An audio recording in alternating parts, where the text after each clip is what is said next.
Is your speaking test of IELTS coming very close?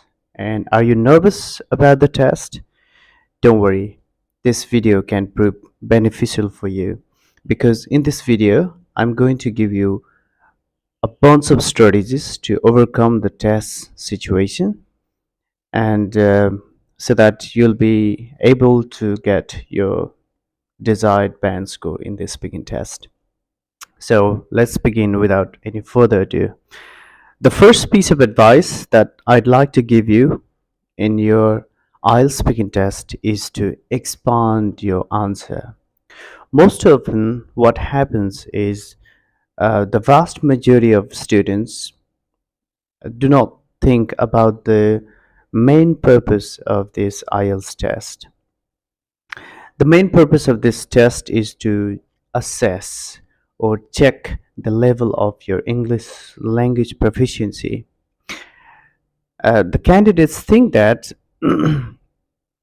just because the examiner asks them questions, they have to answer them. But that I think is the wrong approach to the test.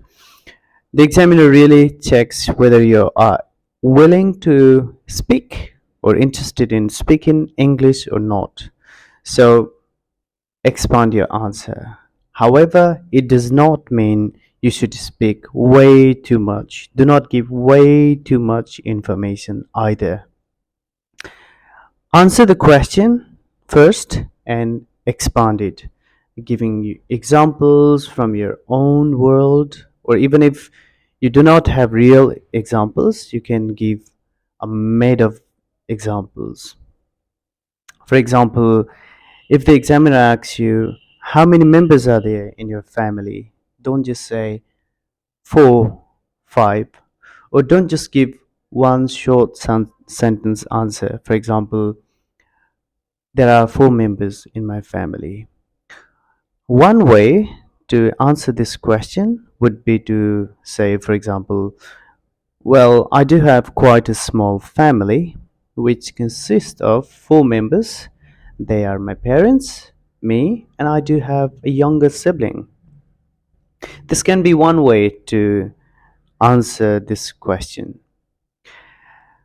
The next piece of advice that I'd like to give you is to give fake answers unless you do have true answers. Do not get stuck in the speaking test just because you do not have true answers.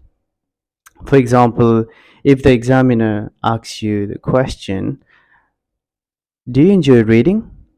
And if you happen to be the person who doesn't love reading at all, do not hesitate to answer this question like this. Well, I'm really fond of reading as it helps me to expand my knowledge of different parts of the world and different subjects.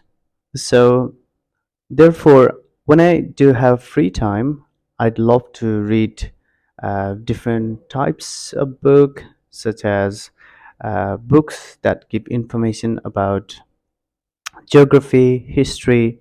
However, these days, uh, I'm becoming I'm becoming particularly more interested in novels because they take me to the world of my imagination, which I think is better than the real world that we live in. And next piece of advice that I'd like to give you is to use a wide range of discourse markers or connectives. For example, as, because, as far as I'm concerned, compared to, when it comes to, as to, as for. When it comes to, for example, means, in my opinion. Use this expression when you want to give your opinion about something. For example, do you think children below the age of 5 should be sent to school?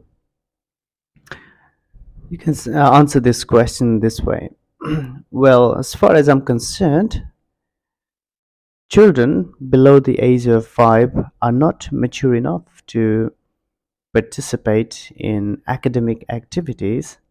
Therefore, I think instead of being sent to school, the children should be taught at home, because parents and the rest of the members of the family are supposed to be the first role models or teachers of children. So I think the best age for children to attend school is after they reach 5 years. That's because they will start becoming mature enough to uh, attend the school, take part in some academic activities of school.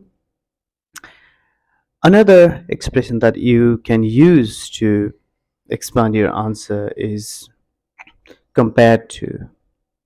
Use this expression when you make comparisons. For example, do you prefer to live in the countryside or in cities?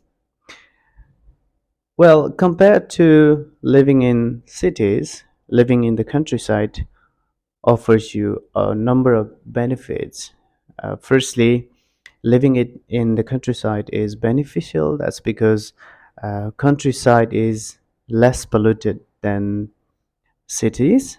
Secondly, living in the countryside also is beneficial. That's because people in the countryside tend to be more cooperative, more helpful than uh, those who live in cities. That's because in cities, uh, people have hectic schedule and they rarely have time to interact with their next door neighbors. So I think living in the countryside is more beneficial than living in cities.